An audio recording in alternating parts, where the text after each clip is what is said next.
पहली ही रात जब मैं उस पुरानी हवेली में पहुंचा, मुझे महसूस हो गया था कि यहाँ सिर्फ हवा नहीं चलती, कुछ और भी चलता है। मैं शहर की भीड़ से दूर अकेले रहने के लिए उस जर्जर हवेली में आया था। सब कहते थे वो जगह ठिकाना नहीं है, वहाँ रहने वाले लोग लौटकर कभी वैसे नहीं रहे, पर मुझे यकीन था कि ये सब अंधविश्वास है। हवेली बहुत विशाल, टूटी ईंटें, काई जमी हुई दीवारें और बरसों पुराना लकड़ी का दरवाजा। पर सबसे अजीब था हवेली के बीचों बीच बना एक कमरा जिसके दरवाजे पर मोटा ताला लगा। गांव वाले कहते थे उस कमरे को कभी मत खोलना, वहां कोई सोया नहीं, सब जागते हैं। मुझे लगा मजाक है, पर पहली रात ही मुझे शक होने लगा। आधी रात को नींद खुली, कमरे में सन्नाटा था, लेकिन हवेली के अंदर से किसी के धीरे धीरे चलने की आवाज आ रही थी, जैसे कोई नंगे पैर पुरानी फर्श पर घूम रहा हो। मैंने घड़ी देखी, 3:12 AM। मैं डर कर उठा और दरवाजे की झिर्री से बाहर झांका। गलियारे में कोई नहीं था, लेकिन ठीक उसी समय हवेली के बीच वाले कमरे जिस पर ताला लगा था, वहां से हल्की नीली रोशनी निकली। मैं जड़ हो गया। ताला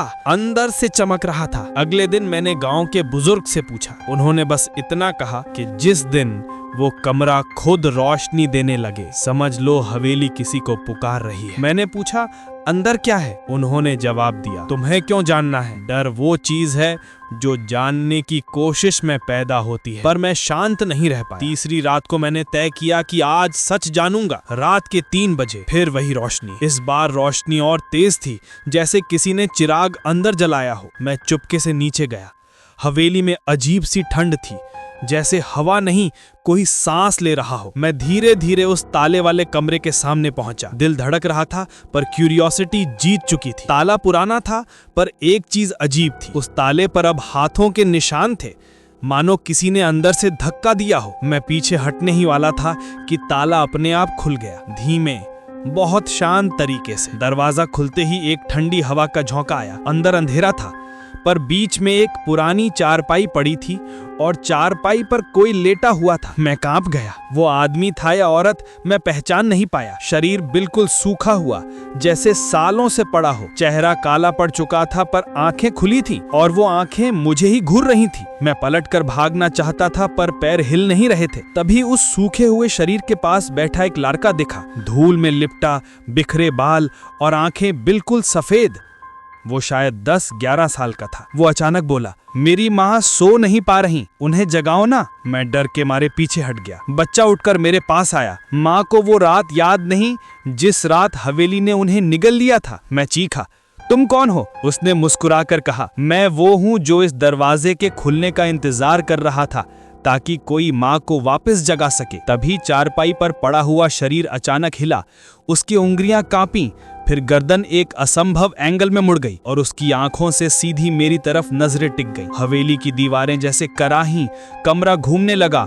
बच्चा हंसा, एक अजीब ठंडी हंसी। मैं दरवाजे की तरफ भागा। दरवाजा अपने आप बंद हो गया। बाहर से मैं अंदर फंस चुका था। वो सूखा हुआ शरीर अब उठकर बैठ गया था। उसके होंठ खुले और अंदर अंधेरा था, सिर्फ अंधेरा। फिर उसने कहा, जो इस कमरे को खोलता है वो हमें जगाता है, और जिसे हम जगा देते हैं वो कभी सो नहीं पाता। मेरे गले से आवाज तक नहीं निकली। अचानक सब कुछ, रोशनी, कमरा, आवाजें, सब बंद हो गया। जब मैंने आंखें खोली, मैं अपनी चारपाई पर था। सांस तेज, दिल धड़क रहा था। माँ ने पूछा, इतने डरे हुए क्यों हो? मैंने कहा, माँ वो कमरा, उसमें। माँ चुप हो गई और धीरे से बोली, इस हवेली में कोई कमरा ताले वाला है ही नहीं। मैं स्तब्ध था। मैंने रात में खुद देखा था, दरवाजा, ताला, बच्चा, शरीर, पर सुबह वो कमरा वहां था ही नहीं। मैंने असहज होकर ऊपर देखा।